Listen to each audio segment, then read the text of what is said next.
Alright, I'm not a public speaker, okay?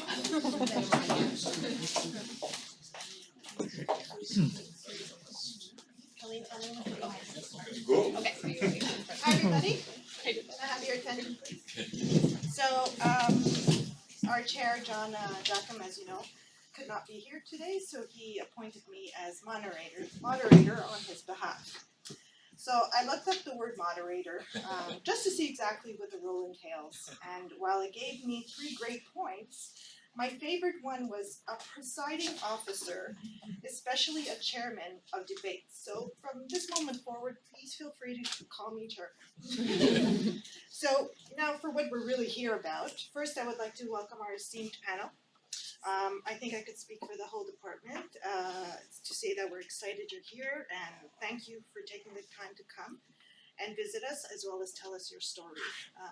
The purpose of this session is to inform you, the students, of the wide range of career opportunities in atmospheric and oceanic sciences. Today we have a substantial range of employers with us, and this is just the tip of the iceberg for the opportunities that will be coming our way. So I will let it go with Giselle. Oh, hi, okay. So I have 10 minutes, I'll time this here. So I'm going to introduce myself, my background, education background. I used to study at the Montreal University at the end of the 70s, so that's why I have some gray hair. And I was in physics mathematics, doing quite theoretical things. And one day I decided I didn't want to do too much theoretical physics. I wanted to do something which had a lot of impact, direct impact on society and all this.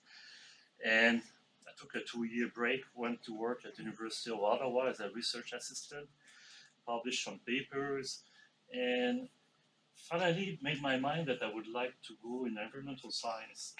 And at that time, someone told me, well, you should go, since you're quite mathematically inclined, you should go to McGill, a meteorology department, and go talk to a guy called Tom Warren, and he will probably be interested to work with you.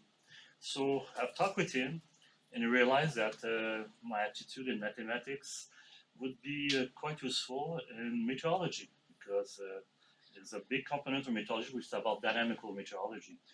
So I've done my PhD.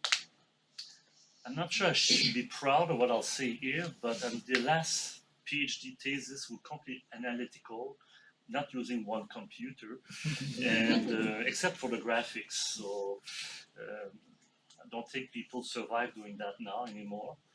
And after my PhD, I went sort of considered as an adventure. I went to postdoctoral years, which you continue to do the work you like to do. You don't have a real job. And I went for I've applied for what they call at the time NSERC postdoc grant. I had one. And I think about that at the time, I don't know if it's still the same thing. You could go wherever you want with it. So I went to UK, Cambridge, to work for 2 years. Worked with a group of people who are expert in wave process in the atmosphere, and developed a sort of profile which is quite theoretical. And I got a contract after that. Went to work in Paris. So all the exotic place, I was choosing that like that. And since I'm French Canadian, I had my UK side in me and my French side, so it was fantastic. But finally got a real job at the age of 35, and went to work for the government in Dorval at the Canadian Meteorological Center. I continued to do research, diagnostics of the models, see what they're wrong, and the models, what they're doing well, and interesting enough, for 5 years, I realized after that when I want to talk with the modelers and say the model is wrong, they don't listen to you. So I decided to be the director of research, the chief of the section developing the model. So then they will listen to me. And that's what happened. So I've done a career of managing research. And I've continued also to do a research program here at McGill, mostly here at McGill, as an adjunct professor since '95. I've co-supervised 10 PhD students here and master students. Last one, it was Ali Assadi, maybe some people know him. And some of them now work with me. at the Canadian Meteorological Center, like Martin Charon, Artan Zadra, and others. They have a successful career. I think what was common with all these people is that they were quite passionate of what they were doing and working hard. But I think if the two goes together, you finally find always a place to end up. I just want to read what I need to talk about. I was just improvising here. But so now my current job and responsibility is that from a chief section, which I was overseeing the work of 20, 25 people. Of course, you don't hurt cats, right? Scientists do what they think is good to do. But what you do with them is to try to develop a strategy where we're going in the future in a more coordinated manner, developing collaboration with different groups. So that was my main responsibility. And after that, I became the director of the Meteorological Research Division, which is around 120 people, 4 sections, and we are responsible to develop weather prediction models for Canada. So we have a group of experts in observation and data assimilation. We have a group of experts in developing the dynamical core, the physics, the clouds representation of those models. We have a group also which developed what we call the environmental aspect of weather prediction, ocean coupling, land surface coupling, air quality, and sea ice prediction as an example. And the last section, which is in Downsview, Toronto, which is observation-based research. We developed the next generation of observing system that we will use for the Met Service of Canada. So it's a big organization. It's very different than working in university. That's very clear. In university, you choose your problem. In the government, the problem chooses you. Okay? And you need to work on it. You don't have the choice. But the rest is quite exciting once you decide that the problem has chosen you. So that's what I'm doing now as a director, trying to coordinate this other thing. I'm reading that. I think I've covered some of it here already. What help you will wish you had? That's the question. Along my career, I think, as I said, you be passionate, hardworking, and you always find people around to help you, to give you advice. Of course, you need to go on the website to see what are the opportunities, clearly. When I got my job at the Canadian Meteorological Center, the first thing they told me, just make yourself indispensable. That's the trick. And that made sure that I was indispensable. And then I had a job, and I had a lot of, I would say, exciting career until now.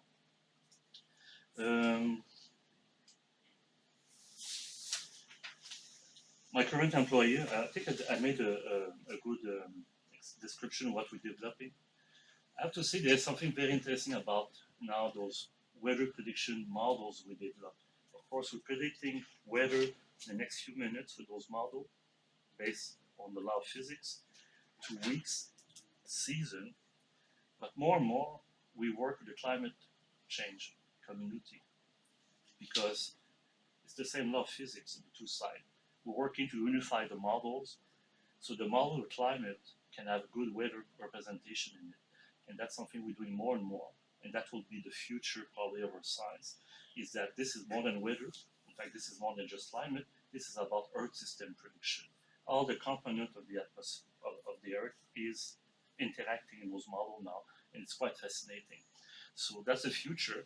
It means that the team will have to have people of different origins. Sometimes it's a chemist, sometimes it will be a biologist. It is vegetation on those models. And if you go on the climate side, it's even more important. We have a carbon cycle. You need to understand all the process, the nitrate cycle also is important. So that's probably where the science is going now in the government. And of course, like I told you, you work in the government, but you can work with university people also as adjunct professor. So that's an interesting opportunity. Go on the website on Environment Canada. Sometimes there is call for hiring, not only doing research. I am on the research side, but to research assistant, to a job for meteorologists, computer science, more and more important than what we're doing. People are very good at computers, and we hire often just going to the website. So I think I've done my 10 minutes now, and I will be happy to answer your question after everyone have made your little speech.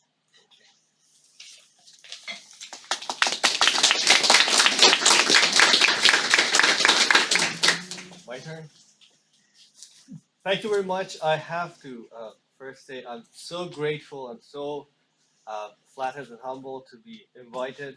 I want to thank Amna, Lucy, and John. I hope John gets well very soon. It's such a pleasure to be here, and such a pleasure to see the familiar faces and the new young faces and with bright futures. And so I would say I would use I think probably use a minute or so. Um, I will have 3 minutes speaking about my uh, background and education. The next 3 minutes, I would say briefly about my career and what I did, and and there's another 2 videos I will show you quickly. It's about the company that I work in, and so the last 3 minutes is the videos. So about myself, I go way back. I was born in 1983 in Tehran, in capital of Iran, during the brutal war with Iraq, and I survived. And I had actually pretty good childhood, a happy one. And then I attended a very special school. It was called NODET, National Organization for Development of Exceptional Talent. I don't know if we're exceptional or not, but the school was exceptional because you got to. It was a very interesting environment. You got, as a kid, you got to choose what you want to study. So you had the courses, regular courses, but I would say 40% of the time you could choose you want to do mathematics, or you want to do drawing, or you want to study history. So it was pretty interesting, and I think some parts of my character was really influenced by the school that I attended. Then at the age of 18, I attended national-wide concours, exams for entrance to the universities. I attended University of Tehran after passing the concours, and we were the baby boomers, so the competition was fierce. And University of Tehran was a very interesting place. It was a liberal. It was a great experience being a student there. And if you were a good student in Iran, I don't know, for some reason you had to study engineering, or if you were a good student and you didn't like math, you became a doctor. There was no other thing. So I became an engineer. I studied mechanical engineering, fluid mechanics, and then I thought I should move to Canada for some, I don't know. I knew that I have to move to Canada. So in 2006, I moved to Canada. I started studying at University of Windsor in Ontario. Because that was the first offer I got when I was applying, and there was also a side job involved with it. So it was a project with a company that they were producing the air diffusers, the buildings. So I started there. I had a 6 months, and I was well paid compared to other students. But after 6 months, I did the project, and I spent all the money. I tried all the restaurants, and I bought a car, and but I spent all the money, and I didn't have any more money, and I didn't like the scientific part of the school. So I moved to Montreal. I knew French, and I had an admission at École Polytechnique, Université de Montréal, and so I quit it there. I continued doing my master's in fluid mechanics at École Polytechnique, and I finished it within a year. And August of 2000, I graduated from École Polytechnique, and I started right away doing the PhD in atmospheric science. And the way it happened was that I knew that I don't want to do mechanics again. Similar to Gilbert, I wanted to do something that is more related to what people do and to the society, and do contribution in that part. And I met with Peter Yao, and he explained to me a couple of questions, and I was hooked, and I loved it. So when I started the first seminar I attended at here, I didn't understand anything they were saying in the seminar, like SST anomalies and they're all abbreviations. I didn't know what the abbreviations are, so I only understood they're speaking English. So I didn't know what they were saying. But gradually I learned. I gradually learned, and so I started in 2008. By 2012, my wife found a job. She graduated, and I said, "Oh crap! I don't have anything. I'm still a student, going nowhere." And I also found a job, but in Mississauga. So she moved to Mississauga. She found a job. She moved to Mississauga, and I was going there on weekends and coming back.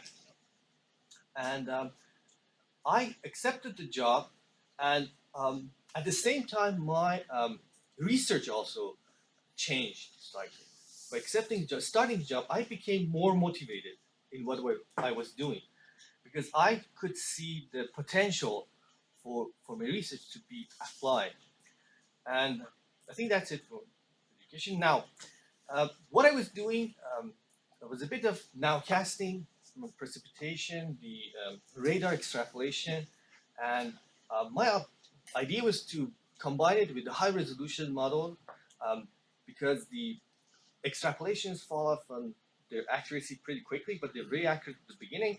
The models maintain the accuracy. Now, if we do a good blend of the two, we can maintain accuracy for a longer time, and it's a seamless transition, so it could be helpful. So I started my work at the Weather Network, and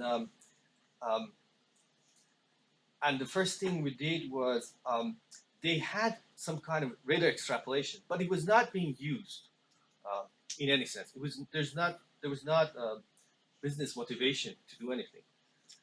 But we thought, let's take location of any person who has a cell phone and create a timeline of when the precipitation is coming towards you. So it's showing you in the graph, we call it start-stop precipitation. It tells you exactly when this precipitation starts. Is it raining, is snowing, is it intensifying or not? I don't know if you have the app, you haven't seen it probably. That was the first project. The second project was implementation of what I did in my thesis, and it's still going on. So it takes a long time to pass through the development and become a commercial product. And I have learned a lot, and I graduated in 2015. Within that 2-3 years, I've been going back and forth between Montreal and Toronto. I've calculated after 2 years, every 2 weeks I had a seminar, I would come here. I'm very grateful to Peter. He was very patient with me. and, but when I added everything up, it was about 2 times around the Earth, around the equator, how much I spent on the train. And so coming back here was a lot of memories for me. So I think I'm up with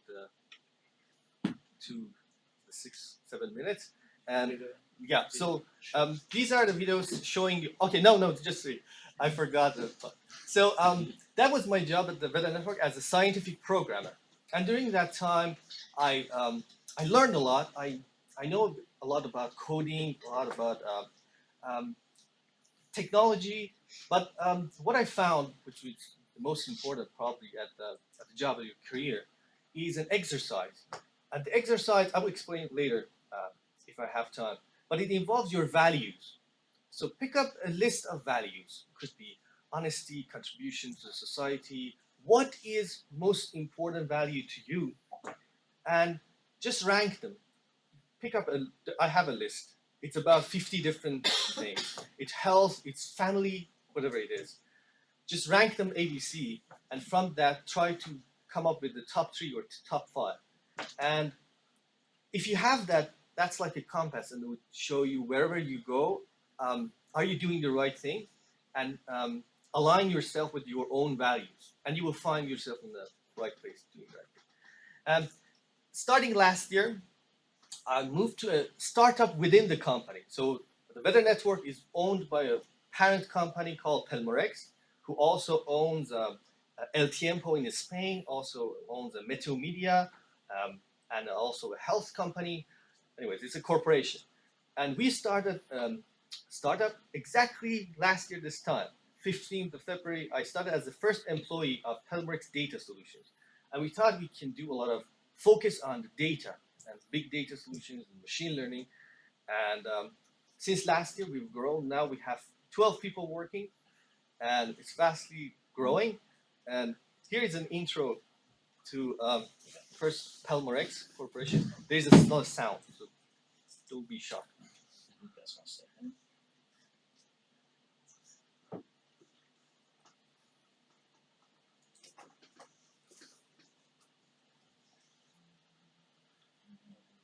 Oh, doesn't have to display on.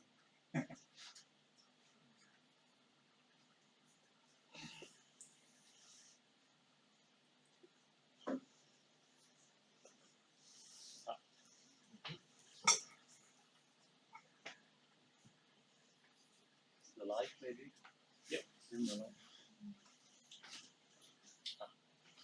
There you go.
Didn't have any meaningful message. It was just cool.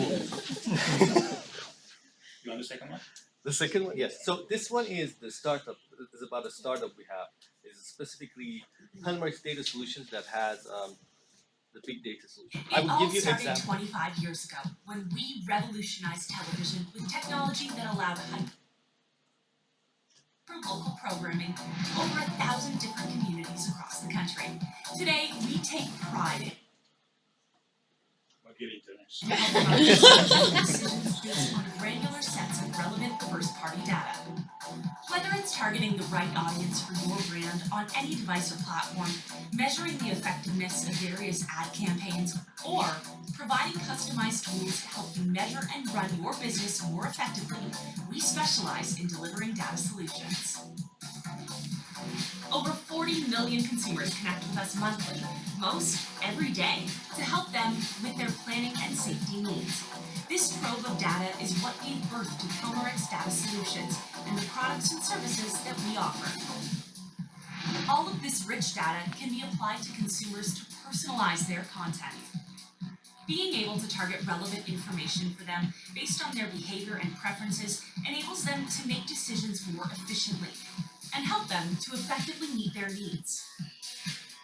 Privacy is our top priority, and our consumers can rest assured their personal information will never be compromised in any way. So what does the future hold for Telemerix Data Solutions?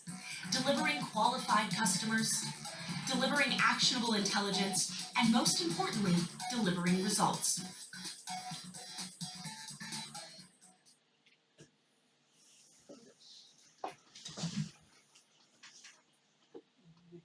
I'm done.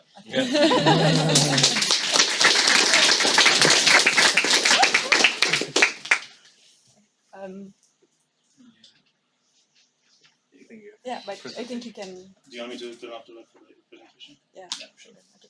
So hello everybody, my name is Dominique Paquin. I'm working from Uranos, which is located about 500 meters across the street on Sherwood Street. I'm gonna show you what Uranos is. It's in fact private non-profit organization that has been established in 2001 by the government. So we're private but established by the government. It's a bit tricky, but that's it. Okay. So this is the structure of Uranos, okay? And I don't want you to read everything, but just to show you that there's that part, it's written simulation and analyse climatiques, so simulation and climate analysis, as well as climate scenarios and services. And those are the two programs in Uranos that are doing really climate research. Okay? The rest of all the other boxes are mainly related to what we call vulnerability, impact, and adaptation. Because when the government established Uranos, it was really because they wanted to know what's going to happen with climate change. Okay, they wanted to know how Quebec society should adapt to it. Okay, they know it was real, but they wanted to have answers to questions such as there's going to be more ice storms because the gas storm of 1998 just happened a few years before, as well as the Saguenay flood. So they wanted to have answer to those questions, and they wanted to know how, for example, the different ministries of Quebec, like Ministry of Transportation, of Agriculture, Hydro-Québec also, they wanted to know how those structure or company should adapt. Okay, so that's why Uranos is a consortium. So together there's about 500 people, but most of the people don't work for Uranos. Okay, they work for the members. Maybe you can see. So the regular members. So there's many Quebec ministries, and also like Hydro-Québec and a few universities, including McGill. And also there's affiliate members, and you can see like Ontario Power Generation, Rio Tinto, Manitoba Hydro, many companies that are involved in producing energy. Okay. But working for Uranos, we're about 50. Okay, and the red dots correspond to the people who was at least a master in AOS science. Okay, everybody working for Uranos has at least a master. Okay, and you can see most of the people are working in a simulation or scenario group. Okay, and also there's two people working in the energy program, and also the director as a master in atmospheric sciences. Okay, but for all the other people, there's people like in biology, there's engineer, there's agronome, economist, people in urbanism. So there's a lot of people because they have to be specialists of those programs to understand how those programs can respond to climate change. Okay, so we're 15 on 50 who has formation in climate sciences, atmospheric sciences. Okay. So that's Uranos, and now that's me. Okay. So I never had a planned career. Okay, and I mostly follow the current. So the unique job interview I've done was in 1984 when I was 16 and I wanted to work for McDonald's. Okay, so I may not be a good example, but anyway, that was my life. And I've done the CEGEP, and then I took a break and I went traveling around Europe and Middle East, and then I came back and I have a kid. Okay, so maybe you can have different paths. But when I came back to school, I've been doing undergrad in physics at UQAM. Okay, and then I've decided one thing that I decided that I didn't want to buy a car and get stuck in the traffic, so I will not work for Environment Canada. Okay, it was I think the only decision I made. Okay, sorry. I still don't have a car. Okay, so after that I've done a master and with René Laprise for those who know him, and I've done my master on convection. And when I finished, René offered me a job at UQAM. Okay, so I just say yes. Okay, that's good because I don't want to buy a car and I don't want to have it. So okay, so I worked for a few years at UQAM, and after a few years, René lost his phone, and CERC just caught the phone in climate, and so he went knocking. He was looking for a solution for the expertise on regional climate modeling, as well as for all of us who were looking for him. And that's why he went to Quebec government. He said, okay, hey, there's an expertise in regional climate modeling. It's unique in Canada, and we're gonna lose it because all those people are gonna go anywhere because they need a job. And the answer of the government was to create Uranus, not only for regional climate modeling, but as you've seen before, to include all the how the climate change is going to impact Quebec. Okay, so I was pretty lucky, but I didn't decide to work for Uranus. So that's my. Okay. So what I'm doing at Uranus, can you start the video? Okay, the main part of my job is to do regional climate simulations. It's kind of a technical job, but I really like it. I like it just to plan the simulation, to decide the configuration of the model, to test it, and to do a climate simulation of 150 years took about 3 months. So during those 3 months, there's a lot of babysitting because if you use Guillemin, okay, you know that sometimes there's power outbreak, there's system updates. So during 3 months, a lot of time we have to take care of the simulation. And after the 3 months, we have to bring back the data, do the diagnostic, and all that. So it's really quite technical, but it's the part I prefer, to be honest. So that's one part. The other part is to do research. As I said, I've done my master on convection, and so since that, I've worked on precipitable water and often things related to precipitation. And so it's a little bit like Gilbert said earlier. We do not choose on what we want to work on Uranus because the boss are the members. Okay, but if they are interested in something, they have to find someone who can deal with it. So I'm the one who's been working on precipitation. So like for now, there's a big interest in freezing rain. So I'm doing research on freezing rain, and I'm going to use freeze data pretty soon. So I'm quite happy with it. Okay, so I'm doing research too. Okay, and sometimes you're quite happy because someone is coming and is proposing something that you think it's really interesting, and sometimes you think it's not so interesting, but you have to do it anyway. Okay. And the last part of my job is doing communication, and a lot of it is because, as I said, our members are not atmospheric scientists, and they're not at all specialists in climate change. So we have to explain to them how to use climate data and what is climate and what is climate change also. So I've put some example here, like I've been doing presentation seminars for la CEDAC, qui est le Conseil pour le développement d'agriculture, in fact for farmers in Quebec. Okay, so because we have a project because the farmers want to adapt to climate change, and so but before they can do anything, they have to know what is climate change. Okay, so we have to do seminars, prepare things for them. So that's a few examples. I've been also a teacher to summer school twice and all that. So that's part of my job too. Okay.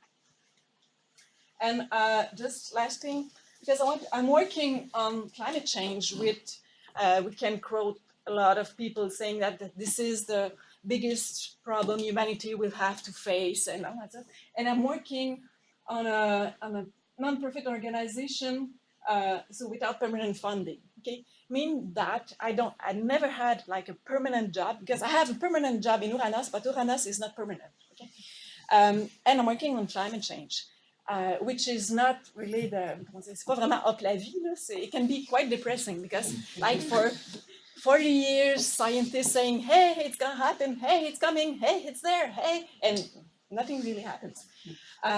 But doing the day-to-day work, it's fascinating. I really enjoy it. I like to plan simulation. I like to launch a model. I like to do analysis. I like to understand how the freezing rain is gonna evolve.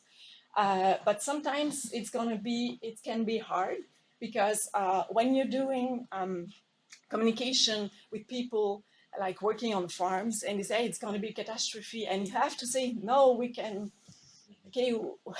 will be like no, we can do something and it's going to be not so bad, but we know it's going to be bad. So it's sometimes so.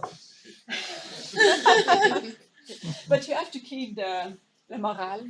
C'est morale. Yeah. Moral, okay. C'est ça. So that's it. Thank you.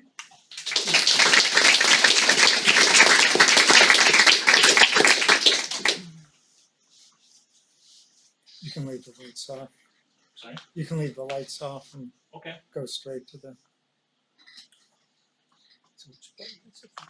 Oh.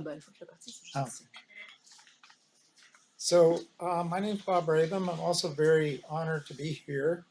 I was a student here in the early 70s, so probably predate most everybody, even on the panel. The real message, I guess, that I want to bring across here is passion. I was very fortunate because passion found me, I guess, at a very young age. I know that's not the case with a lot of us. I enjoyed being outside and still bicycle in the snow. But skip this part here. But when I was very young, I was really interested in the weather and the sky, and part of that was molded by some severe weather events that took place around me. Didn't affect me directly, but I was fascinated by it as a kid. So in some ways, I'd say that my job found me, or my passion found me. And I know it's hard to kind of plan to find your passion, especially today we have more distractions, I think, in everyday life than we ever had.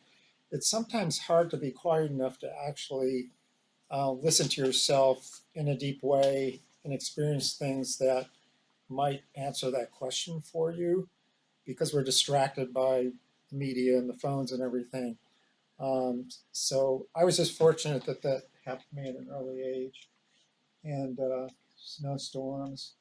I actually started studying the weather when I was in grade school. And part of that was just observing it myself. And the other part was learning from watching television and listening to radio telecasts on the weather. I really did start to learn at that very early age. And most people I was around, other than actually one of my peers, didn't understand. Like I talked to my parents about it, relatives, and they said, "You want to do what? Well, are you going to be able to like get a job in that, or are you just going to be on TV?" And I said, "I don't know. I don't really care. I'm just interested in." So eventually, I found out that I had to go to college. I was disappointed. I thought I'd go to a training school someplace, and so that really wasn't my goal to go to college or university. After growing up in Chicago, I had this dream to live in Canada. And so I came up and visited Montreal and fell in love with it, and was accepted into as a U2 student at the time, after doing 2 years of college locally. So what happened to me was really interesting here. My undergraduate advisor was Roddy Rogers, and I kept bugging him occasionally and saying, is there some way like I could get a summer job and get into the field somehow at that time? And one day he said, "Oh, I got a phone call from some folks in Oklahoma, and they're looking for a student to come down." So I did that just as I graduated with my MSc degree. I had enrolled in the MSc program here, but I went down to Oklahoma as a student at the National Severe Storms Laboratory in Oklahoma, which was close to my passion, I thought, because, well, they study severe weather, tornadoes, thunderstorms, things like that, not knowing what that would lead to. So I worked there that one summer, and people tried to talk me into changing schools and going to the University of Oklahoma. I said, no, I'm going back to Montreal, which I did. So I got my master's, and I've been in and then I got my master's, And then I had to make a decision at the end of that. What am I going to do? Do I just continue down that road, academic road right now, and get a PhD? And my decision was influenced a lot by my peers at the time and people I talked to. And they said, you know, if I were you, I'd actually get out and try to experience the real world a little bit, whether it's finding a job or just maybe there's something else in life besides the academic side. And it's a long road to go through a PhD. So I decided, yeah, I think I'm going to do that. So we have something in common because I also traveled for about a year abroad on my own and learned a lot about different cultures and people, languages. But before doing so, I actually went into the library. I don't know if it's still here, at the local library, and looked up addresses of meteorological centers in many different countries and wrote letters to them. This is before the internet. And sometimes I get a reply and I said, well, I'm going to be traveling. Is there any chance I could come visit you? Maybe spend some time there. So I only got 2 real offers. One was from Germany. The Deutsche Wetterdienst actually offered me the opportunity to come as an intern for a month, which I did. And the other was South Africa, and they wanted me to stay 2 years, and I wasn't quite ready to commit to that. So that was a great world experience doing that. And then I had to come back because of some family obligations. So that ended that kind of joyride. And then I was just working, not at McDonald's, but washing windows and cutting lawns for a while until I could land a job. It took a long time in my field, but I was determined to do it. And eventually I got a job offer where I had done my internship in Oklahoma. And the decision, one of their factors was that they knew me. If I had not gone down there as a summer student, I don't know that I would have gotten the job. It was a temporary appointment. I didn't think I'd want to stay there more than a couple of years, but I've been there for 40 years now.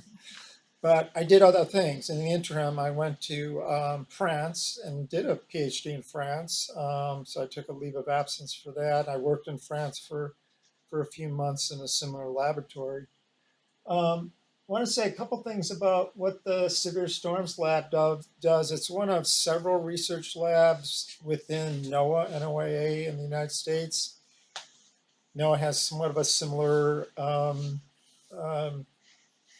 similar portfolio, I guess they use today that Environment Canada does. There are some differences, and it operates some of these research labs that are focused on different things. I stayed at the one in Oklahoma, and what they're really working on now involves predicting flash flooding on a short-term scale. Some of the things other things I did, I guess I'm skipping through these.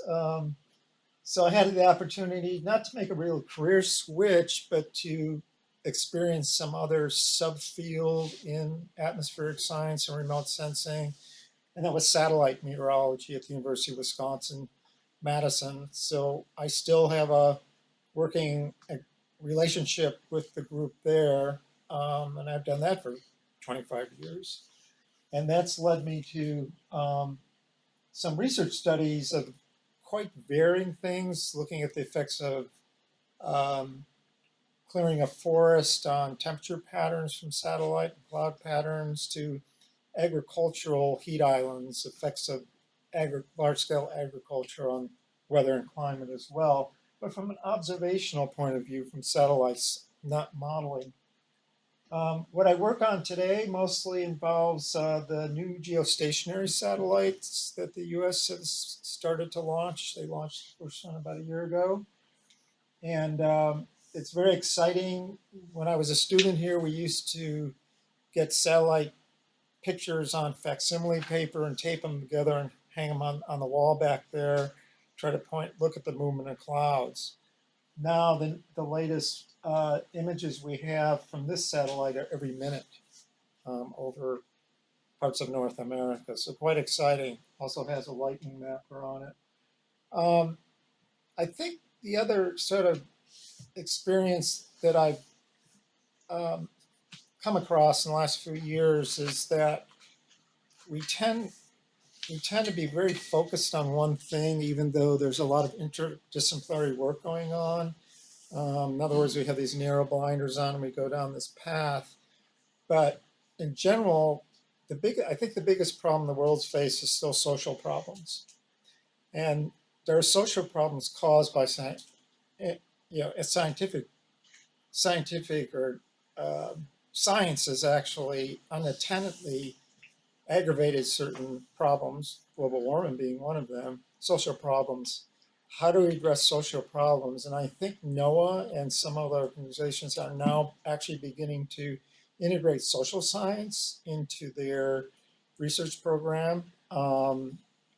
So one example is, well, the warnings that are still issued, say, for tornadoes and hurricanes, haven't changed much in the last 50 years. They're text-based generally, there's graphics with them now. How do people actually interpret that, and why should they make a decision based on what they see? So these are social science problems as well. We have to all work together, and so I think it's a real opportunity for you, because you can work on interrelated problems coming from different interests and different expertise that all bear on the problem. Another opportunity I've had, and before I close, I'm sorry I didn't keep a track of time here, is also educational. And so I've been doing educational outreach with indigenous people in North America for the last few years. And one of the locations is they call it the top of the world. It's not literally the top of the world, but Barrow, Alaska, which is Point Barrow is actually the most northern point in the North American continent. Of course, there's archipelago islands in Canada further north, and those are whale bones there. So I became a student again 3 years ago at Ilaslavic College, which is essentially a 2-year college, tribal college in Barrow, learning the language, or trying to learn the language. And so here's a picture on the Arctic Ocean. We had a couple summer camps for high school students to learn about climate change and making measurements of that. So I think I'll just close there.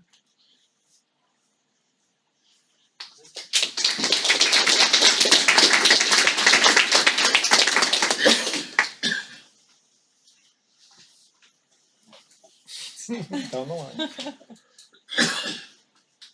Okay, so hi everyone.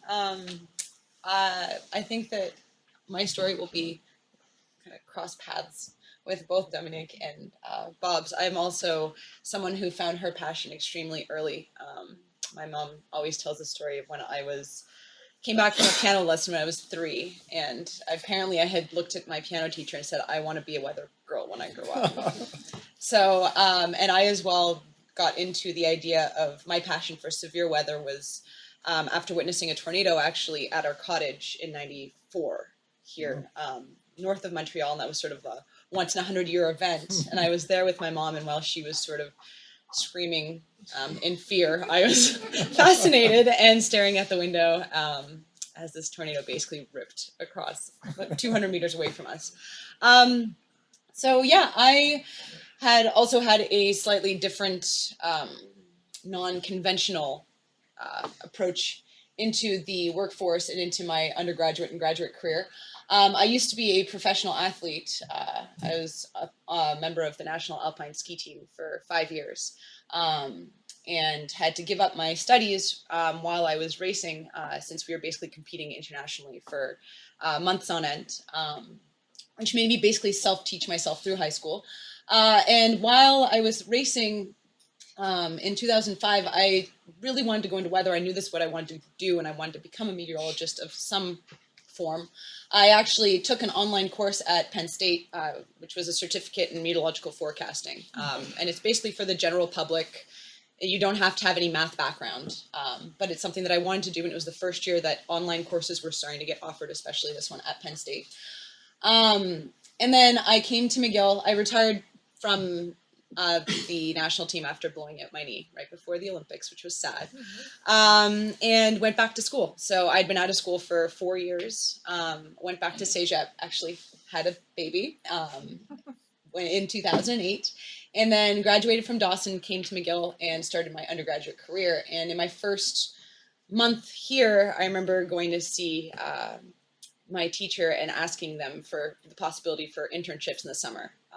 And I expressed my passion in severe weather and was told to go see John. So I started working with John and with Ian in my first year as an undergraduate student, and did summer research with NSERC grants every year of my undergraduate career. And then using that, it gave me the chance to also publish in the McGill Science Undergraduate Research Journal and go to conferences. They had research competition here and go to conferences outside of the university, which was great. We also got the chance to go tornado chasing, which you can see in the bottom right-hand picture. That was the Bennington, Kansas tornado. And that was, Alice was actually there with us too. That was a fantastic trip. So a little bit of, I don't know how many people here are undergraduates. Okay. The one thing I will tell you, so first things first, I wasn't always the smartest kid in the class. I did not have a 4.0 GPA. Math was actually my most difficult subject. And because I had this passion, it's a blessing and it's a curse. Because I literally had no idea what else I would do if I could not graduate in meteorology. Like I had no other, all my eggs were in one basket. That's what I wanted to do. But being able to do research, even as an undergraduate, is entirely possible. You don't need to be a graduate student to find an idea, find something that you love to do. John is an extremely passionate person. Him and Iad, basically, they guided me in being able to develop my own ideas, to question myself, to question my results, and to be able to move forward even as a first year doing research. And the focus of my work was actually freezing rain. I'd given a couple of presentations at Bruno's, and that undergraduate research culminated in a master's thesis that was still on freezing rain. I actually ended up developing a climatological forecast model for freezing rain in the St. Lawrence River Valley based on 35 years of data. So that's a little bit of my background. So some of the conferences that I got to go to, the Great Lakes Operational Workshop, the Cyclone Workshop in California. I'd been to CMOS as well. I did publish with MSurge, and that was a fantastic opportunity because if you are considering going into a master's or a PhD later on, it's your first test of dealing with editors, dealing with feedback from other professors, and just being able to learn how to write and being able to do research. You get to do a summer job in your field, doing something that you love to do, and you get to choose your idea and go with that. So it was a way for me to be able to develop my abilities and then also do something that I was extremely passionate in. And then, the research competition. So there's 2 posters hanging right as you walk out near John's office. I can't believe they're still there. And those are mine from the research competitions here. So I also got the opportunity to submit my work to the undergraduate awards, which actually was based in Ireland. It's an international competition. I wasn't expecting much of it. And then I got an email saying, "You've won. Here's a full expenses paid trip to Ireland for a week." And we got to go to, basically tour around Ireland, and we got to go to the Jamestown distillery and the Guinness brewery, which was fantastic as well. And basically get a tour of the entire city of Dublin, which was fantastic. And then that picture on the right is just me and my son, Jacob, at my undergraduate. Basically what we do now, once I finished my master's, I had gone into wanting to be a meteorologist. I always wanted to do something that would have a forecasting side to it. So as much as I liked academia, my parents had pushed me to try to do a PhD. But as some others have mentioned here, you don't necessarily need one to be able to do something that you love. And I knew that I wanted to become a meteorologist. And so I applied at Environment Canada. Again, put all my eggs in one basket, had no other options, but it ended up working out. We have 1 year of training, basically, where you go through, if you're in the program here at McGill, you will find it. You'll get through it. It's not. And then we basically have we have lots of different forecasting offices across Canada. You can either go into the public side of things or the aviation side of things. So a little bit about the differences of the offices. Alice here is actually my coworker, so I'm going to leave the details of aviation because we're both aviation forecasters to her. When I graduated, I was placed in the public office. So basically, public offices is what you see when you go onto the Environment Canada website. And everything's sort of done on what we call scribe, which is the bottom left-hand corner. It depends. Depending on what you like to do, if you, public forecasting happens to be more general, partly cloudy, 40% chance of precipitation, you do issue warnings for freezing rain, for thunderstorms, whatnot. Aviation forecasting is much more specific. It's much more rigorous. You're trying to pin down things down to as close as you can in terms of forecast times. And you don't just say partly cloudy, it's really trying to say, okay, it's going to be, the ceiling's going to be at 1,000 feet. You're going to get phone calls from dispatchers, from airlines, from different companies wanting to get specifics as to when any severe or significant weather is going to be occurring. And they'll call you I've had phone calls where they'll call me for fog in Bathurst that rolls in. It's not in the forecast. And they'll say, we have a flight that's heading there right now. Is the fog still going to be there in an hour? Because we've got a flight. Do they, divert and they go to Sept-Îles, or do they actually will they be able to land? And you have to make that decision. So it does have its rigors. And for me personally, I always wanted to go into aviation forecasting.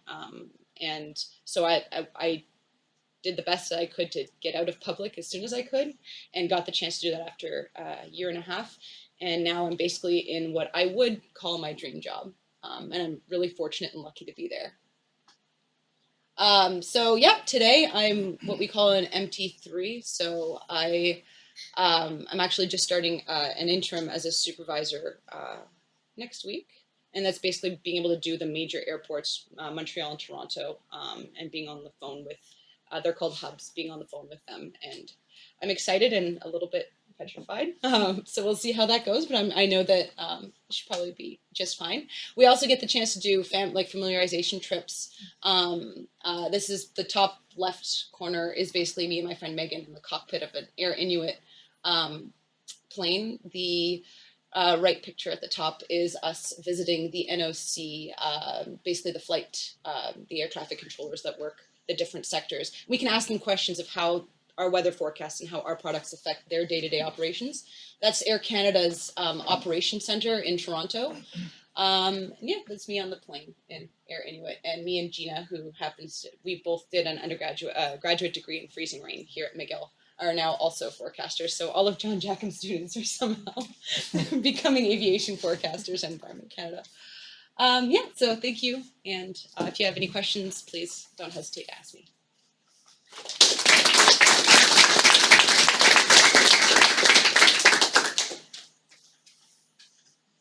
Thank you for having me today. It seems strange to be back here so soon.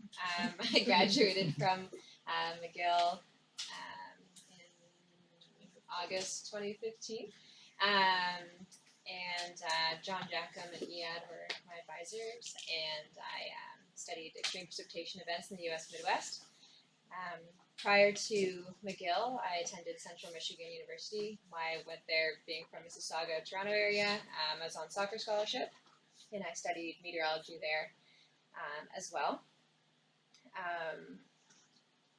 So I graduated from McGill in August 2015. Kind of had that downtime period where you're looking for a job afterwards. I got a job at a private company, AMEC Foster Wheeler, in October of that year. And I went out to Ottawa. Alice had previously gotten a job, I think, in August, right out of school, so with the same company. So obtained that job through networking, or not networking, but the connection. So one of John's old students is actually the head of the meteorology center at AMEC Foster Wheeler, which is now called Wood Group, if you're ever looking for a job. So it's in that scenario, it certainly helped to have that connection. I worked at AMEC for 15 months, horrible two winters in Ottawa. Although I guess you're in Montreal, it's not much different. And then I wanted to be back in Toronto, and I had been looking for a job to stay within my field and actually be back where I wanted to be. So my current position cropped up at CAT-IQ. Short form CAT-IQ, it's actually Catastrophe Indices and Quantification Incorporated, but we call it CAT-IQ for obvious reasons. And I started there February 1st of 2017, so just over my year anniversary there. And I'll just talk a little bit about what I do there, because I'm sure none of you know what we do. So we're developed as a company to report on catastrophes for the insurance industry. So a catastrophe is an event that causes more than $25 million of insured loss for the Canadian industry. Now, this can be anything related from any severe weather or even man-made events like explosions. And we also would cover earthquakes should Canada have one, as well as terrorism. So after one of these events happens, we collect data from all those companies. We have 80% of the companies in Canada that provide us this data, and then we aggregate it up to the 100% total of what it would be. And we have a sister company that has that granular data to help us with the aggregation of companies that we don't have. So if you ever hear insured losses for a Canadian event reported at this, that comes from CAT-IQ. IBC, Insurance Bureau of Canada, they're our only public outlet, so they'll report it out for us. So things like the Fort McMurray wildfire, Canada's largest insured loss event ever, that insured loss estimate came through CAT-IQ. And then we take all of that data and then provide a little bit more analysis for the companies providing so they can benchmark themselves against the rest of the industry. So that's probably the most non-weather related part of my job. And I also get to forecast these catastrophic events. So it's a little different than public forecasting where you care so much about a person's well-being. It's more property damage. So if there's a severe hail event that's going to occur over Calgary as opposed to a rural area in Manitoba, we would expect a cat to be more likely in Calgary than that latter. So it takes a little bit of history to try and figure out what type of events will cross that threshold. So you're forecasting for a dollar amount, you're not forecasting for just the public. And then once that CAT occurs, I then produce what we call a descriptive bulletin. And so this will be all the research behind why it happened, all the physical property damage that occurred with it as well.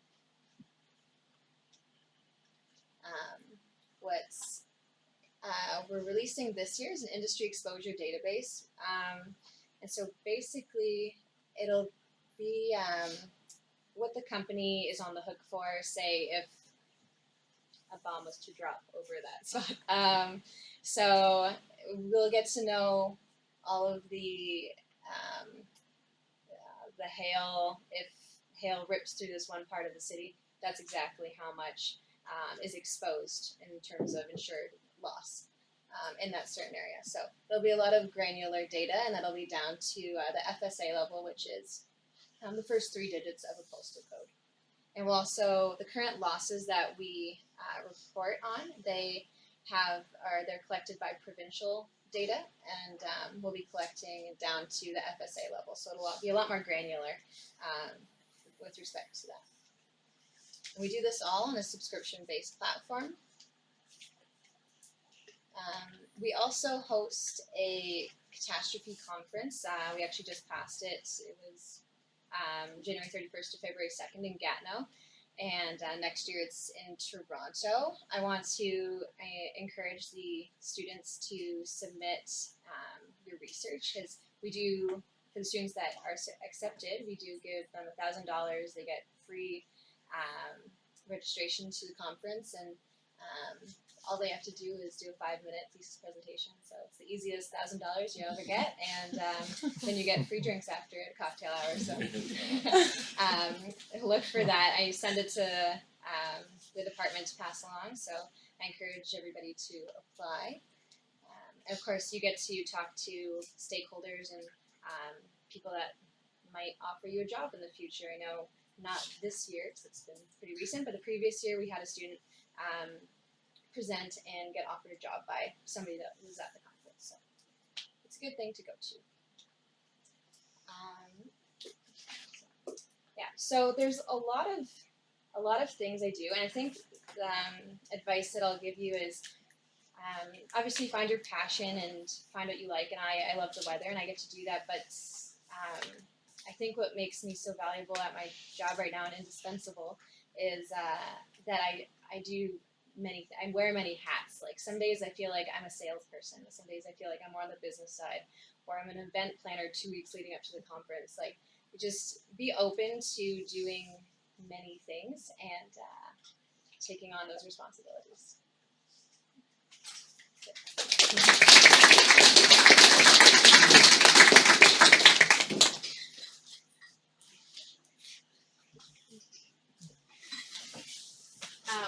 Hi everybody, I'm Alice. I think the best way to describe where I'm at today is I went through school and career searching pretty aimlessly and would describe it as a series of fortunate events. I started my undergraduate here at McGill in 2010. I was in Earth System Science, which is, if you haven't heard of it, it's an interdisciplinary program. It's joint between geography, earth and planetary science, and of course AOS. I went into that largely fueled by an interest in climate change, and of course I went to a weather class and Iad did some magic where he showed that why it was raining using calculus, and I was hooked from then on, I would say. I think the best decision I made during my undergraduate degree was probably doing an undergraduate research project just to get my foot into a more professional aspect, and then from that, well, I did that with Pavlos, who's no longer here, but from there I was introduced to John, so I did my master's here with John, of course a lot of help from Iad again.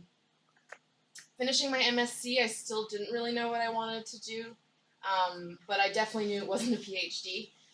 So no offense to those who went that way, it wasn't for me. But yeah, I applied to Environment Canada largely because, I thought that was our only option. I would say leaving McGill, one of my biggest concerns was, I wasn't qualified for anything. More like I didn't know what I was qualified for, I think was my qualms and stuff like that, if this is really good.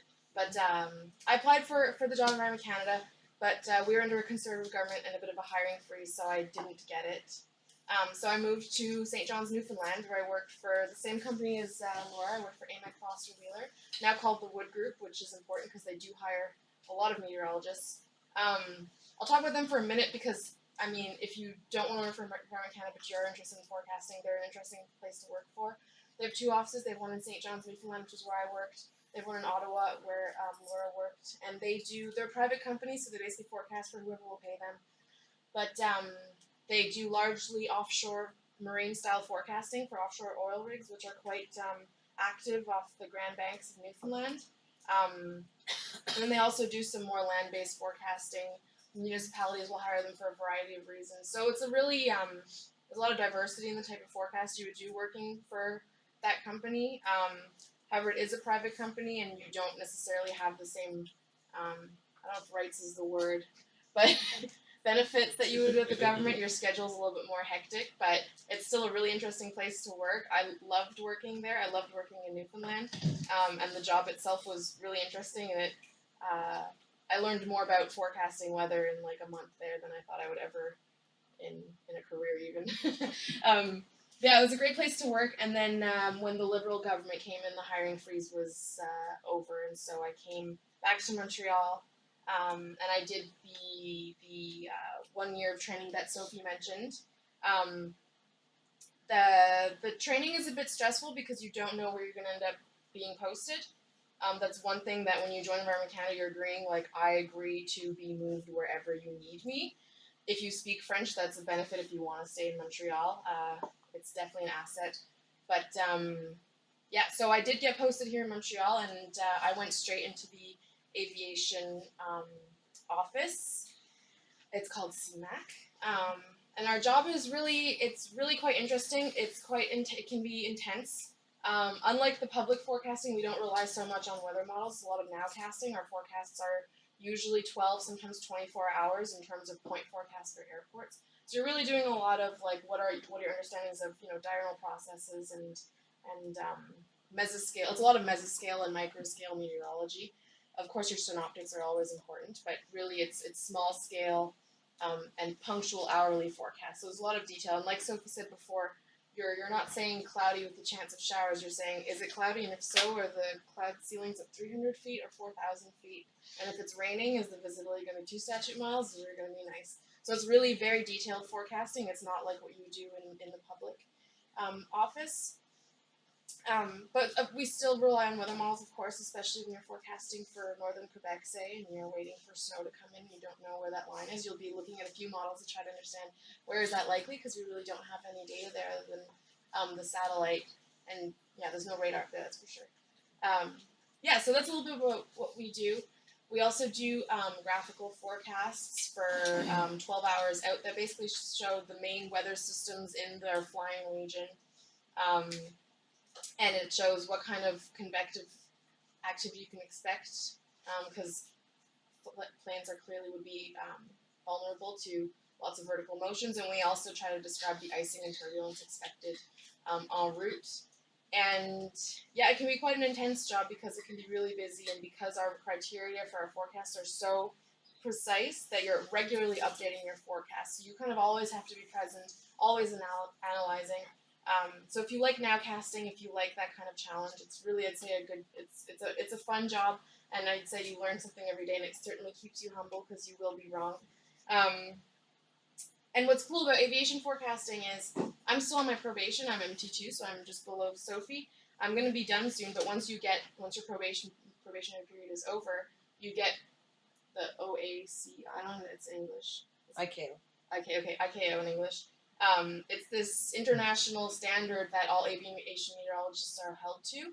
And so you pass this exam, and once you pass that exam, if you have that certification, it's really cool to be like, anywhere else in the world, everywhere has airplanes, right? So you just be like, look, I have my certification, so you can do that. And Environment Canada also lets you take 1 to 2 years sabbatical. And so there are a lot of people in our office that have taken that time to go to another country and forecast there. So we have someone who's in New Zealand now, we have someone who's in Bermuda. So you can take advantage of that as well. And I will say, we've talked a lot about master's degrees and PhDs. You do not need a graduate degree to go to either of the jobs I mentioned, AMEC or Environment Canada. I'm happy I did, just because I didn't know what I wanted to do, but it's by no means necessary, and most people at those places don't have master's degrees. So that's a good solution. It's a good, interesting field if you don't want to go into academia. And the other thing, working for the government, of course, your benefits are good. And within our office, people move a lot laterally between departments, so they go to different organizations. If you want to do the research aspect, you can do that too. People regularly get picked out of office to do that. If you want to stay in the sciences, that's available. But if you want to become more of a manager, that's available too. And you get exposed to all of these things on a regular basis. And we're always getting emails about, we need someone for this, we need someone for that. So there's a lot of opportunities. There's a lot of opportunities for what they call acting positions, like what Sophie's going to do, where you get a mini promotion where you try a new position for a while because they need people, and then that can help you decide if that's something that you want to pursue later on. I will say it is. Oh, and I wanted to mention, I work for Environment Canada, but it's at Place Bonaventure, so you don't need a car. Hey. It depends on where you live. But I Maybe. you can bike to work. So it's downtown. So if that was something that you were worried about, it's very accessible. But it is shift work. I have to say it's important to note that you're regularly switching between day shifts and night shifts. You're working 12-hour shifts. It's not easy on the body. It's been clear that it's harder with age. I'm still okay, but but some of the older forecasters will find that difficult. So you have to be ready to be making, you know, important decisions at 5 in the morning when you just want to be asleep. But you get a lot of time off. You get a good amount of vacation time. So if you prefer it to be not working than working, no, but like we say, you know, if you work a 9 to 5 job, you go to work most days. Well, I'm at home most days, and I go to work fewer days than I have off. So, yeah, I think that's all I had to say. I think that's all I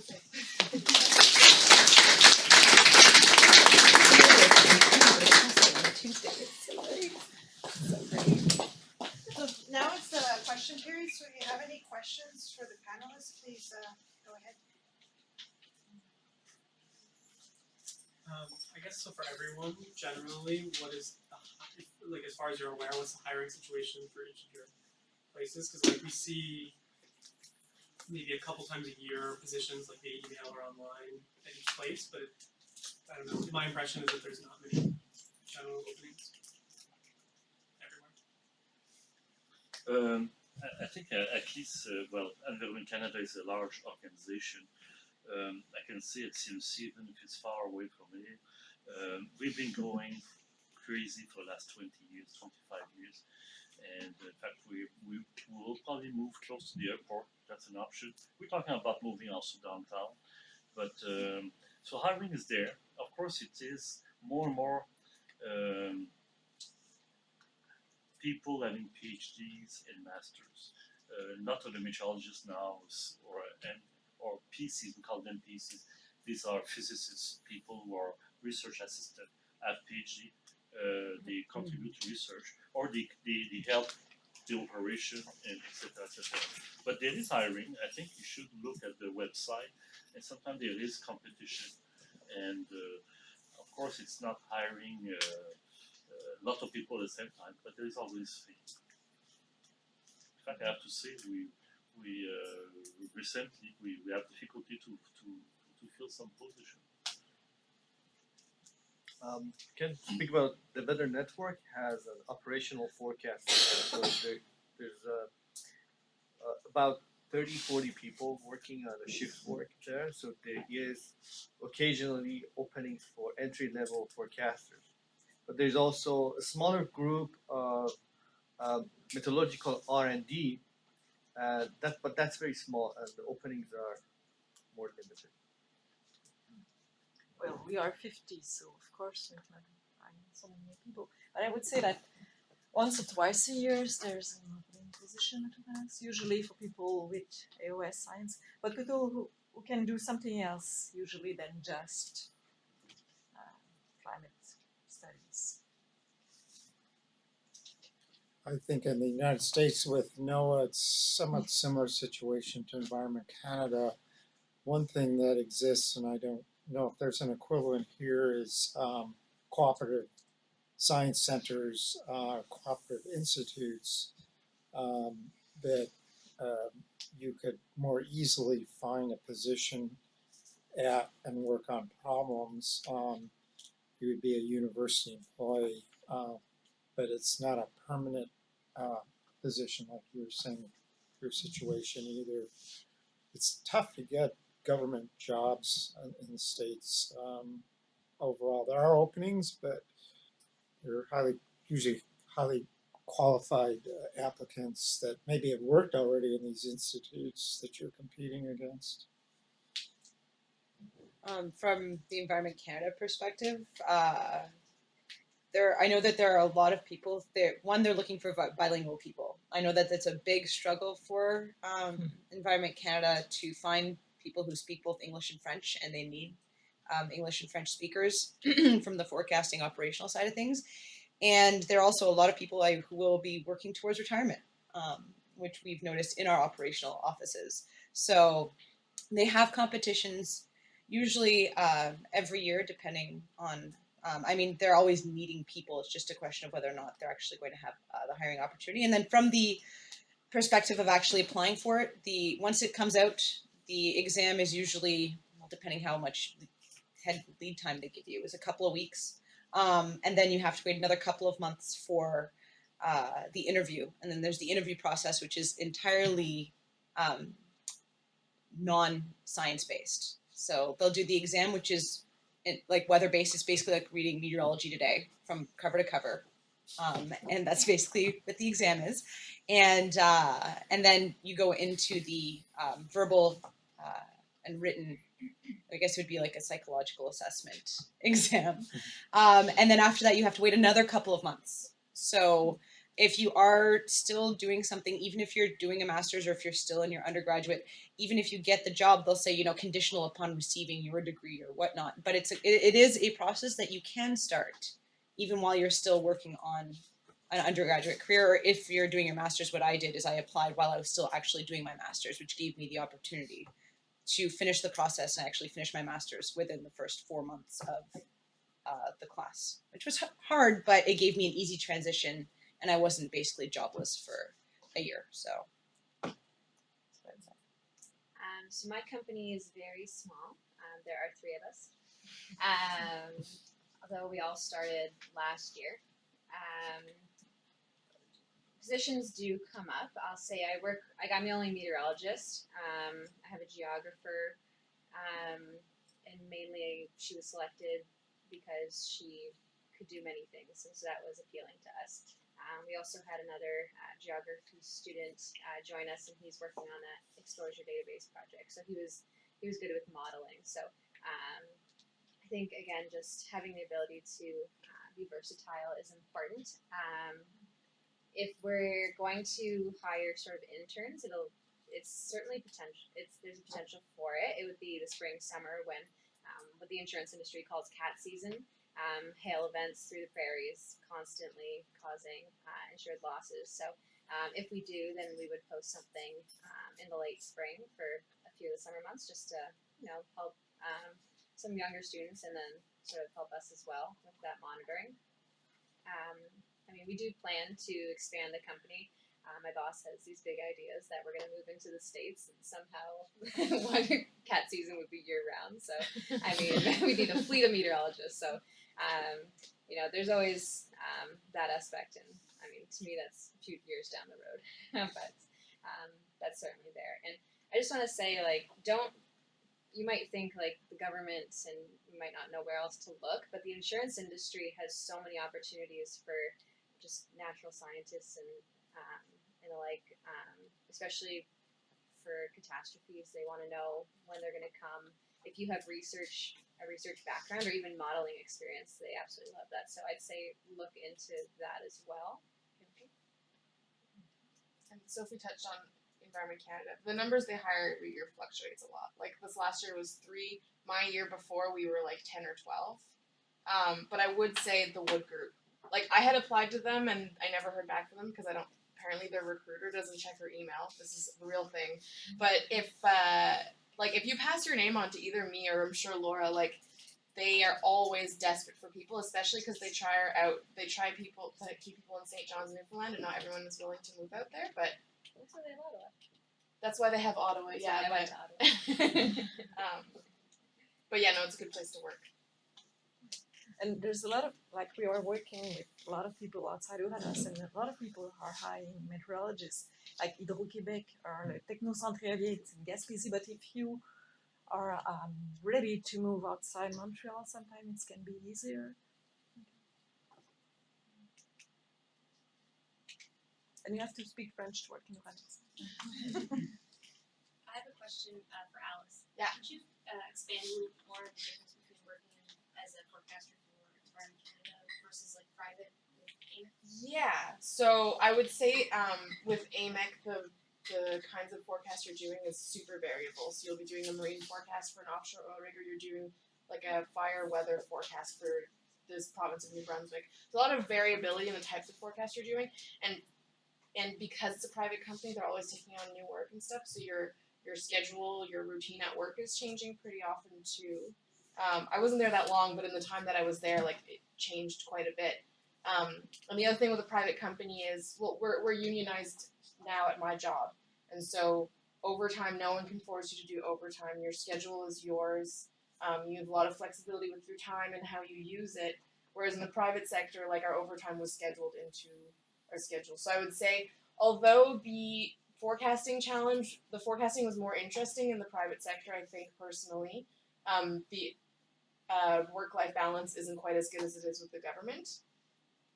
There's also, with the government, there's also, in terms of your salary, which is something you care about, it increases every year. It's on a scale, so there's no favoritism. There's also not much of a meritocracy, which is a bit of an issue, but we're in the private sector, like, you don't know how much the people around you are making. You don't know how to, like, I personally didn't know how to negotiate a salary, right? So they're probably underpaying you. At the government, this is all structured. So yeah, I'm happy I did both. I will say that.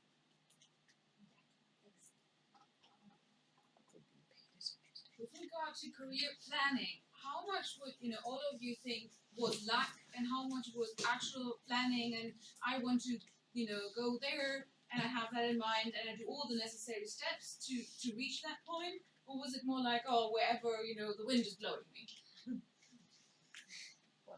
If I can, the wind was blowing me, but I think that it was not just pure luck, because they offered me jobs, but I don't think they would have offered me a job if I wasn't qualified. Or, I mean, they offered the job to me, not to someone else. You understand? So it's luck, it's the wind, but it's also more than that.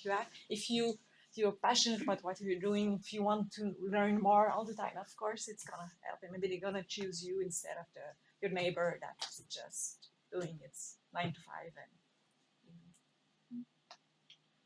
It is a sort of random walk also. It's normal that each step that you take in your career or you study, progressing in your study, you get opportunities along the way, and you make your choice. Those opportunities come sometime. You didn't see that to come at all. I'll give you an example. After 4 years of postdoctoral years in Europe, someone came, and I was having a job. I was going to stay in Europe to work in France. That was the offer I was getting. And someone just came by, working for a government in Canada. I said, oh, that's interesting what you're doing. We want to start seasonal forecasts, and you seem to have expertise. We'd like to come back. And I said, and I was in front of it. I was 2 opportunities, and I decided to choose to come back to Canada because of family reason or whatever. And so it's always like that. But the real thing, like Dominique just said, I was a hardworking person. I had the competence, and I was good at what I was doing, so I had a good reputation. That's why this person came to me and said, "Would like to have this job," and others were offering me a job. So at one point, you do what you need to do, and you make your choice. I can say now, looking back in my career, each 5 years in my life, I decided to make big decisions. It's always been like that. A PhD, after the PhD, I made a decision. I went 4 or 5 years in Europe, I made a big decision. But I don't make big decisions each year. I think you need to focus, do what you need to do. Don't be a Français de girouette, go with the wind, okay? But just focus, okay, I'm doing that now, I'm doing my PhD, I won't change my mind, even if it's tough. And I realized after 2 years, wow, this is tough, right? Just continue, then make your decision, and slowly, you'll go where you want. At least in my case, it worked like that.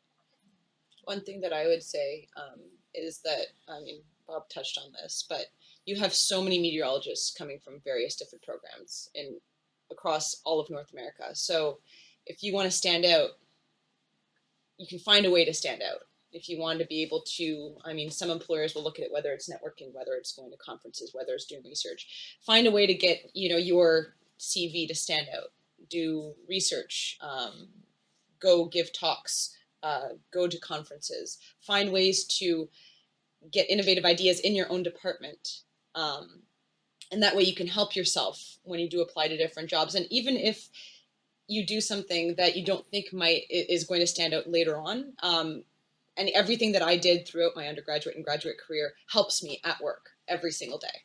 So none of those opportunities that I had taken were lost at any point in time. And even though at Environment Canada, they don't look at one CV over another and say, okay, well, this person seems more qualified. If you have a meteorological degree, you will take the entrance exam. And so everything is sort of on an equal playing field.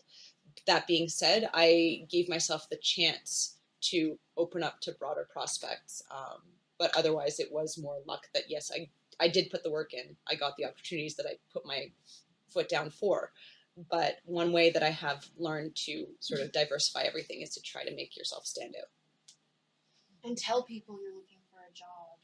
Because people hear things, right? Especially here. Like, John just knows things. He does. I also have some advice. One is general, but the second one is specific. The general one is not for me. It's the founder of Alibaba, Jack Ma. He says, if you're between 20 and 30, invest in yourself, learning as much as you can. Find new skills. Between 30 to 40, start new things. Start new things because you can afford to lose and make mistakes. It's fine. After 40, maybe that's what I would do. Stick with you're good at, and keep doing what you find. Between 50 to 60, find a new person, become his mentor, or grow, give back to the newer generation, help them grow, and that's it. But in terms of skills that you might want, that's more specific. You are, if you are into programming and graduate research, you're already dealing with large data sets. That's what methodological data are. Complicated data sets, you know how to handle them, how to process them, analyze them. And you also have to know a lot about statistics and the fundamentals of estimation theory and mathematics. So it's very, I would say, convenient for you to enter into machine learning tools. Learn the machine learning tools and become familiar with them, because that's revolutionizing how the industry works. And if you want to find a job, don't let someone just the computer science background steal your wind because he knows about machine learning and you don't. So that's one of my advice. I think for me, I kind of went with the flow. I went to Michigan and then ended up at McGill. And I think as long as you see value in that decision or where it seems to be taking you, then it's probably a good choice to go. Like when I finished at McGill, I had the opportunity at AMEC, and I was in Toronto or Mississauga, and I was really hoping for the Weather Network actually. Say that 2 minutes away from it, but they weren't hiring, and it was, well, I need to get experience. And whether AMEC was just a stepping stone to get that, everybody wants somebody to have, the graduate student to have that year of experience, that who's going to get that right out of school, right?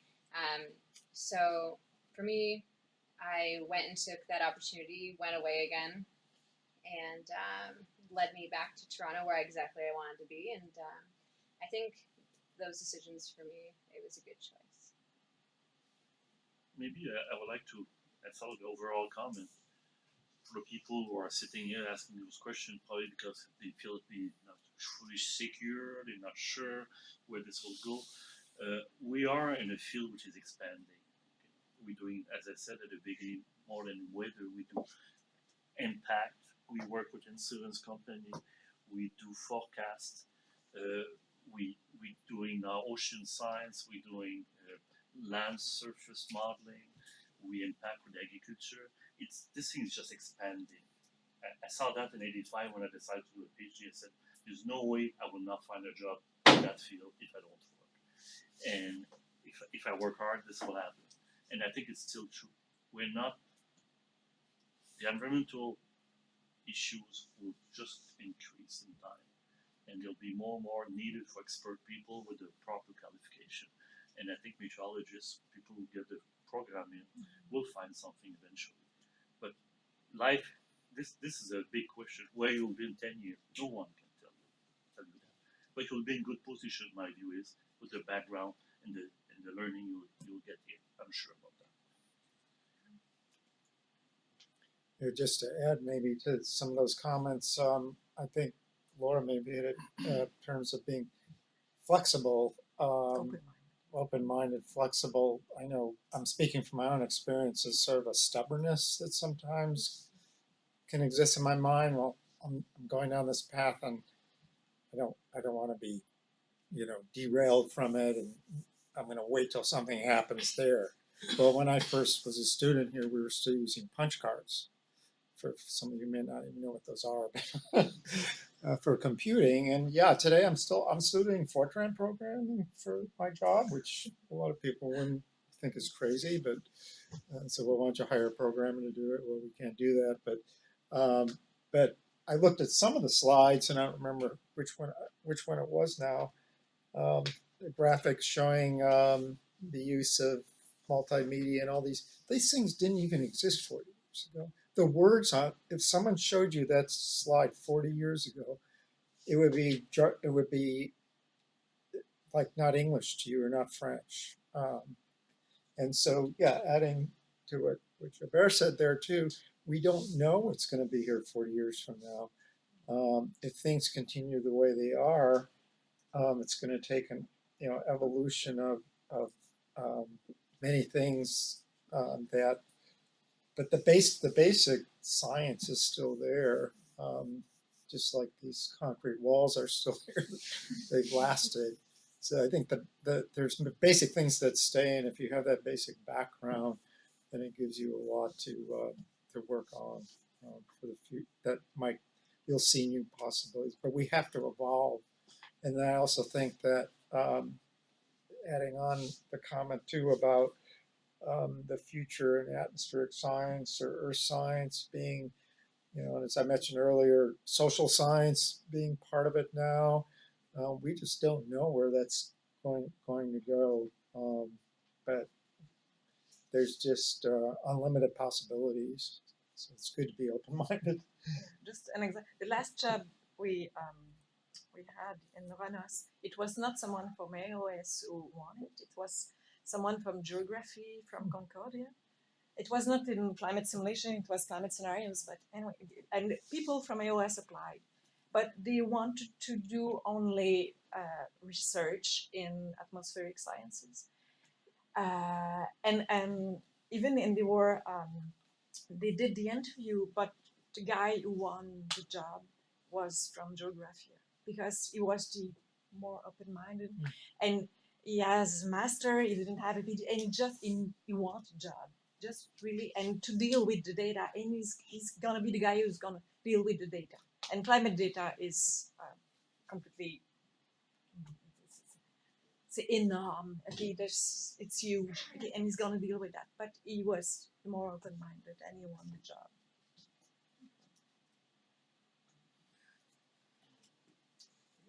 Question for Bob. Like you mentioned this aspect of social sciences becoming more important, and looks like you have some nice opportunities to some projects and some teaching. How does that work? Is it all personal initiatives, or how is that connected with the research labs or academia? And maybe also for Dominique, how does that work in Uranus, and is it an expanding field in Uranus, this approach?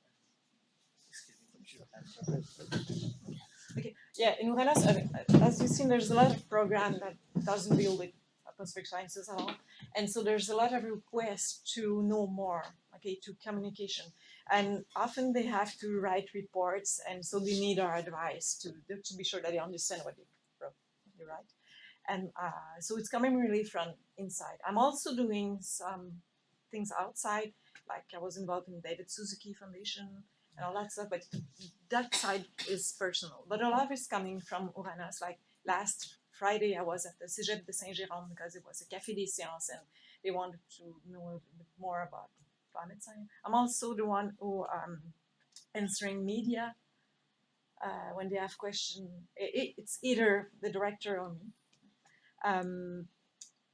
And it's me because no one else wanted to do it at Uranus. Okay? So and first I said, okay, they can call me and I can answer to the journalist. And so that's good. You have to sortir de ta zone de confort. Okay? Get out of your comfort zone. Yeah, thank you. get out of the comfort zone sometimes, especially at the beginning, the first time. It's very okay. What's the question? And but they always ask the same question. So after 2 times, it's very easy. And there is a more structured approach now for this socioeconomic type of thing. Okay? There is the World Meteorological Organization decided to build a new working group, let's say, that do research, which is called socioeconomic research application. People realize that communicating weather information or climate change information is getting more and more important, and we need to understand how this happens, especially in third world countries. There is information on seasonal forecasts, on the prediction of drought, but do people act on that information? There is a typhoon to hit a country, sometimes they do everything wrong. I'll give you an example. There was a typhoon at one point in the Ocean Indian who was arriving close to the city, and people felt that to be safe because of the wind, they had to go to the basin. But a storm surge was created, and everyone was drowned. Okay? So people don't know how to act on information. So the prediction was perfect, but people didn't do the good things. This will be more and more important in our field.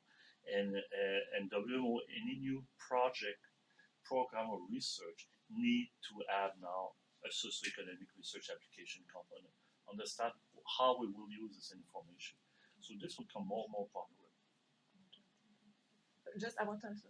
We are working now with a psychologue dans l'environnement, environmental psychologist, because to understand why people don't act according what they do, why people are not changing their way of living, even if they know it's important. This is how far we are now with working with psychologists, but not for us, the others. Yeah, and I think there's also a probability side of it. So whether it's an individual making a decision, should I go to the basement or not, or go home and save my animals if a storm's coming, those kind of things, versus an emergency manager who's responsible for evacuation of some kind. How do you convey probabilities or accuracies to those, to any individual as a scientist? How do you convey that? And how, from the other end, how do those individuals interpret probabilities? It's subjective, they're just numbers, right? So there's lots of uncertainties and questions on both ends, and these formal programs that are developing now, they take into account that the scientists, the ones that are putting out the forecasts, whether it's climate change, how bad it's going to be, or a warning for a tornado which is coming in 10 minutes, or a hurricane maybe in 2 or 3 days. Those are events that there have been certain ways to do it that were all determined from the scientists, from the people that develop the models. Well, we know what this means. We know how to best advertise what they mean and how people should react. Here are the rules. You should do this, this, and this if we put out a warning. It doesn't work that way. People aren't going to all react the same way. So you need social science to actually include the individual who might not be a social scientist, but maybe by doing surveys, things like that, will help model that. Or so there's just lots of different, I would say, pieces to the web that are all interconnected that are still very loosely understood. And social scientists is a key part to understanding and putting that all together. It's also bringing in someone in the team. Yes. The question is it our task to get those skills and get comfortable with that? No, in our laboratory, I can give you maybe a specific example. There's something called a hazardous weather test bed. That's formally, it's a test bed that's done every year, and there's many components to it. One of the components is to actually have all these different expertise in the same room. So you have some of the model developers, you have the people that maybe devise the graphics, how to show the results, you have emergency managers, that you have social scientists. Get everybody to the table. Don't just do it in an isolated way as it's been done before, because it was isolated. Just you had, atmospheric science programs that basically developed these warning tool, everything from A to Z, and there wasn't even really, I would say, a very good way to assess how well it's working. So another example, the typhoon was one. Another example, there was a tornado outbreak in the southeast U.S. I think in 2011 in Alabama primarily, and there were lots of fatalities, much more than similar outbreaks have had in many years in other parts. Why are there so many? Why did so many people die in that particular area? So it was social scientists that came in and started studying that problem. And it's the solutions are complex. And as I said earlier, I think the biggest problem we face are social problems, not scientific problems. Science has been there and has led to a lot of new things, but how do we solve basic social problems? So social scientists, obviously, are going to be a big part of that. And wasn't my interest to be a social scientist from the get-go.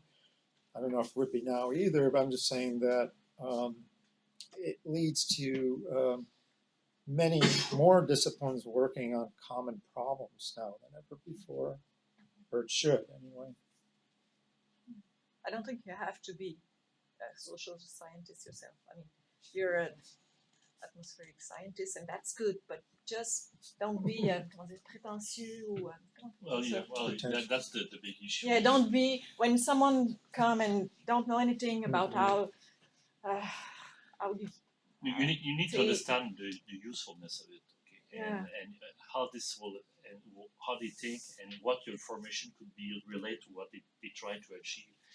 When I said at the beginning that the World Meteorological Organization imposed now that we have a socioeconomic research application component to all research program, it's because the first time we tried to do that, I was chair of the World Weather Research Program for many years, and the first time we tried to say, okay, you should have a social scientist with you. Oh no, we want to use the money to hire atmospheric scientists. We don't want to do that. Mm-hmm. And we knew that the science is there, but the people are there. There's no way they can use it properly. Okay? So we forced it. We said, okay, now you will need to hire with your money at least one person if you want the stamp of a project endorsed by the World Weather Research Program. And it started slowly like that, 10, 15 years ago.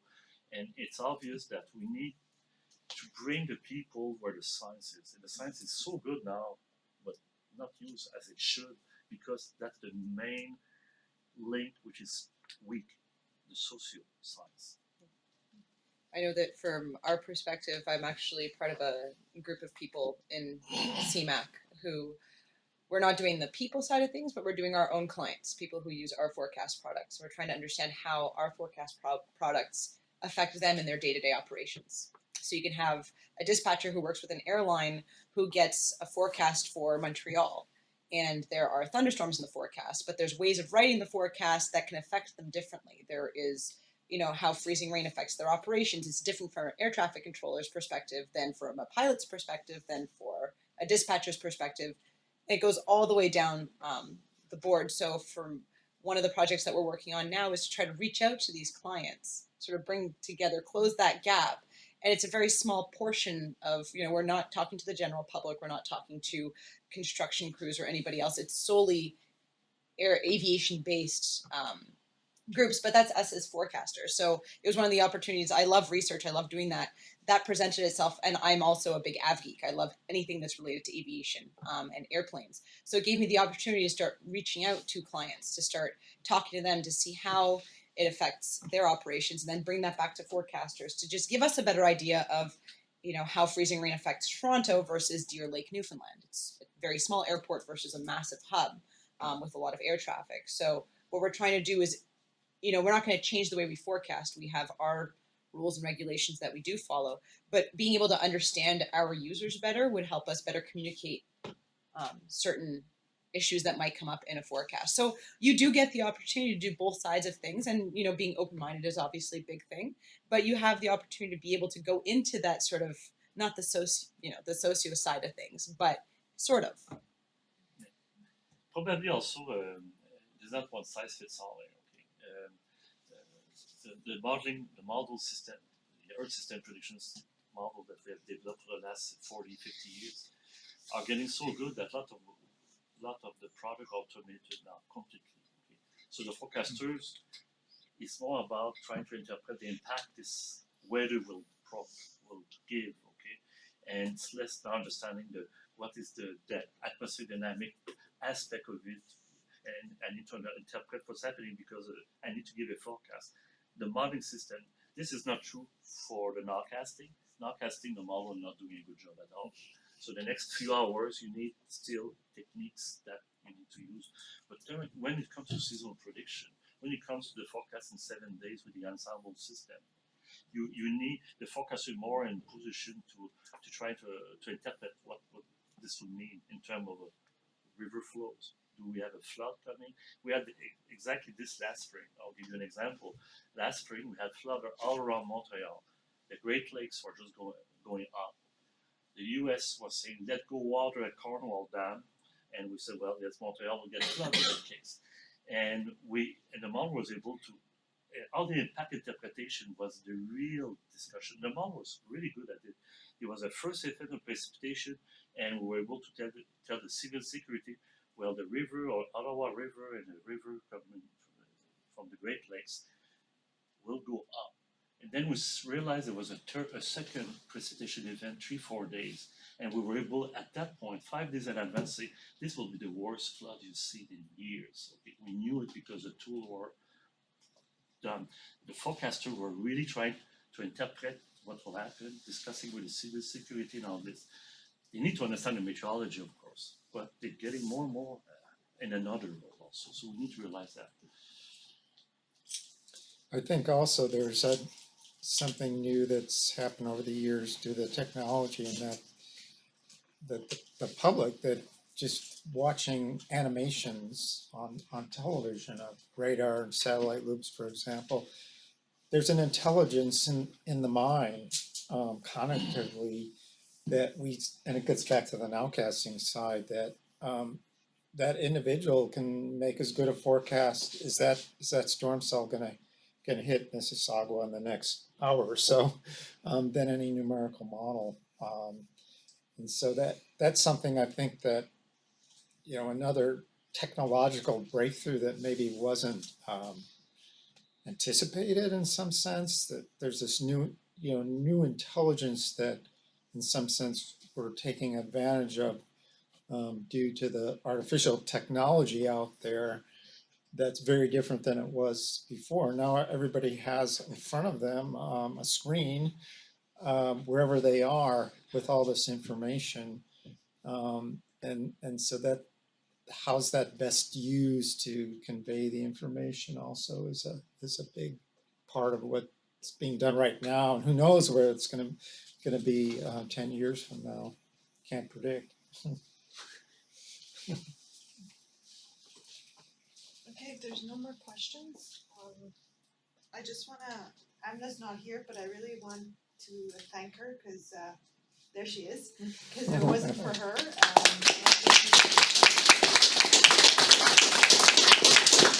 as well as Colleen for all the technical part of it. And again, thank you to the panel. We'll be moving on to room 717. We have some wine and cheese and we could mingle some more. If you have questions, you could always approach them one-on-one.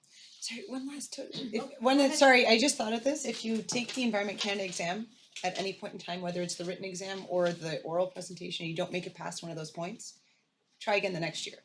They do not dock you marks for failing an exam 1 year. We had some people who tried 3 times and on their 3rd time got in to do the course. So if you've missed the first time, don't give up. Apply the next year. They do not take into consideration how many times it takes you to pass. Thank you. So is Is there a language test that you have to do both French and English here to show competence in both languages? They make you take an exam